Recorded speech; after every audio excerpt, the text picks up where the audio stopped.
will show you how to upload your Facebook cover and your Facebook profile photo. So for cover photo, click here on Edit Cover Photo and then Upload Photo and choose the PNG file named FB Cover. That's it, you changed your cover photo, and now click on Save Changes.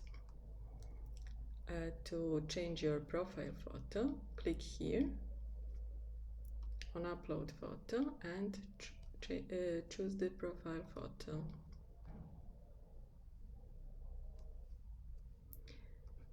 You can resize it, but no need to do that because it is perfectly sized for your profile photo. So click here on Save.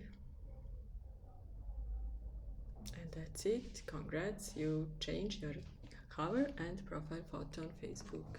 Thanks for watching.